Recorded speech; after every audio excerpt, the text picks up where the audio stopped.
For me, it's part of my life. I'm used to have this kind of life. And to be honest, it was very easy for me. You can speak about religion or about the weather, but no countries is perfect.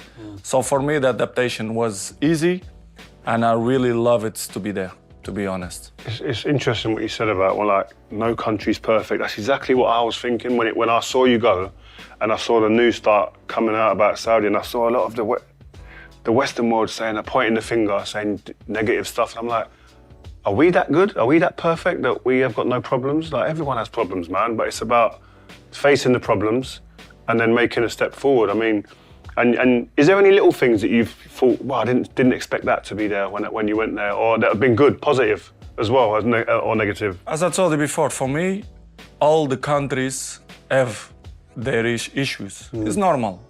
There, they have fantastic things. To be honest, I'm really happy to be there, me and my family. I saw you on the beach. And yes, for example, the Red Sea, which is my game.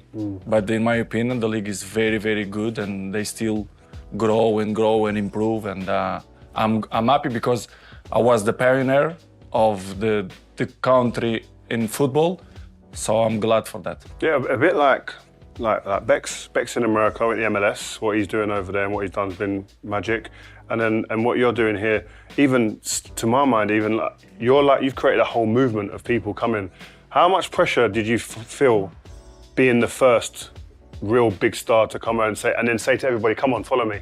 How was that big pressure for you? Really, as I was young, I had a different personality.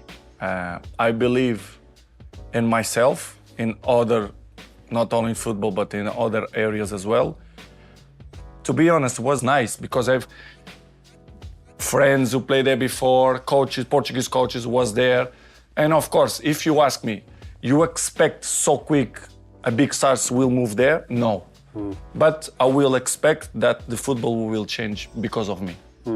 Did you I can't get my head out of you crying when you left home at 11.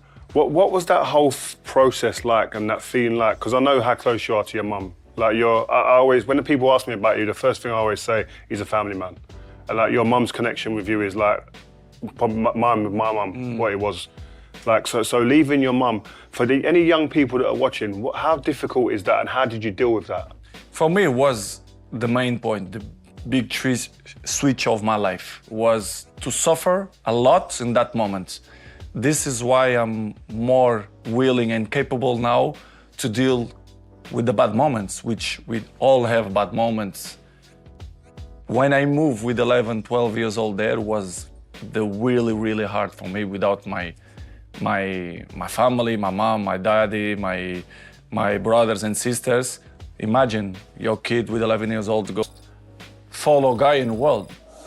It's not only because of my pretty face, but in everything, Why Cristiano is the #1 follower in the world? Why? Why do you think? Many things. There's goals, football, trophies, and family, lifestyle, everything. Because people say, why they follow? Because they, in some way, they like me. You understand? I think, and they criticize always gonna exist, and it's part of the business. For me, this is not a problem. Your question was in euros. Why are you crying? Why you cry? For example, I speak last night about that. When you have passion for what you're doing, you cannot be worried about how your feelings. If, for example, I cry the day that I missed the penalty, which is, I believe that Oblak did a fantastic save. Okay, but let's interpret it that I missed the penalty. Yeah. When I cry, it's not because I cry because I felt that if I don't score that penalty and if Portugal will be eliminated, the world will collapse on me. Not because of that, real. No. It's people they don't know me. It's, imagine that the last, I make pressure to me, but I love that, I know to deal with that. But when I missed the penalty, I felt bad with myself, the fans, the family, not because other stuff that people say that It's not that. It's not I saw only you about looking that. into the crowd. Was it like your mum, your kids? Exactly. Because I know that gets me emotional. In the World Cup, I cried during the national anthem. I heard my mum screaming. And it all came like this moment, what a moment. And I cried. It's a special moment. Yeah. It's the emotional moments. So when you saw your mum, that exactly, was a big you have to express yourself. You cannot hiding this kind of stuff. For me, if you're hiding, you lie to yourself. You have to be yourself. Doesn't matter if the people like or not. You think I'm gonna change now? Cristiano's self is always. I'm gonna change now. You think with nearly 40 years old, I'm gonna change? Of course not. Oh, you like me or you don't like me? It's part of the life. For me, it's not a problem. In the national team, it was like that. People say, he's done, he's 39, he's getting old. You know why? Because I didn't. But if you win, if I score, I will be a little bit more happy. I have to be honest. I'm not going to be like natural. that. No.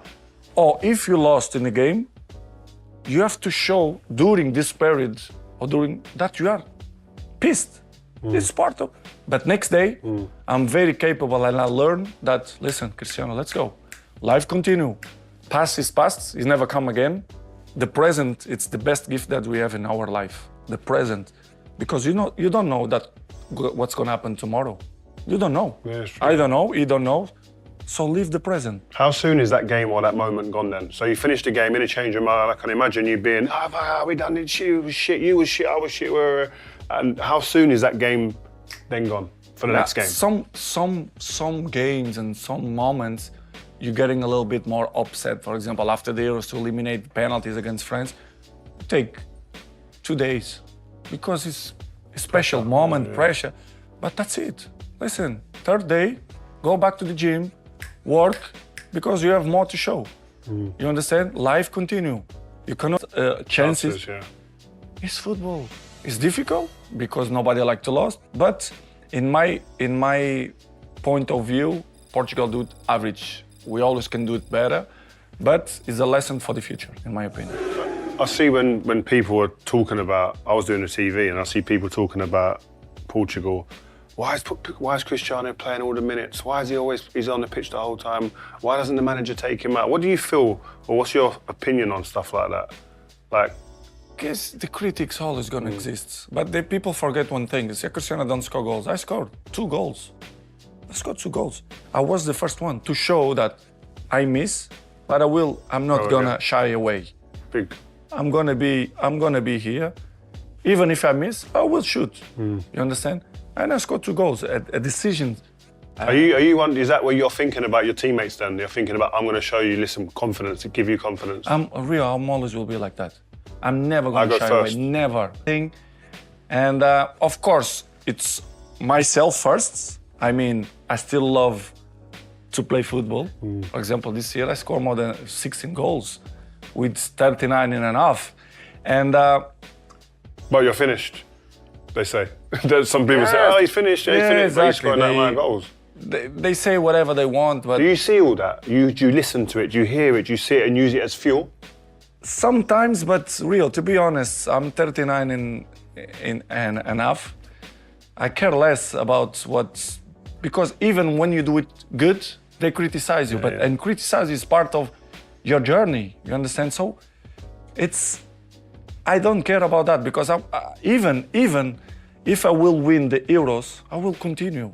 My hunger will maintain the same. You understand? It doesn't matter for me if you win or if you lost. I will stand up the next day and I will continue. Bro, if I won the Euros at 39 years old, bro, the cigar, the feet would be up. The day that I start to feel that I'm not producing nothing, listen, I pack my bags and I go away. But it's far from that because, as I told you, I don't want to be cocky. I scored 16 goals this season. Now you're gonna 60 goals? 6-0. Wow. Now you're gonna speak about 5 goals you don't score in Euros. What's going on? What's the problem? I scored 130. I'm the most goal scorer in the world history. Shit. But I will put the level even high. I will put the level even high. Soon I will do it 900, and after I will beat 1,000. And I want to see. Yes. You're going to put to 1,000? I want to reach 1,000 goals in. Fucking hell, how old are you going to be then when you're playing still? 40? Well, I will try 41. We don't know. Yeah? This is why I told you I want to live the present. But if I'm not have injuries, Touch wood. this is for me, it's the most important. I want that. I want that. For me, it's the best. When we were younger, it was in every phase of your life was competition. In the change room, arguing with Nani or with Anderson and the guys about about a tomato or something like that, stupid. And you used to go, Rio. And I used to go, yeah. And you used to go, oh, see, I told you, stupid idiot, Mongo or whatever. But, and table tennis, when I used to slap you a little bit. You know what I mean? But are you still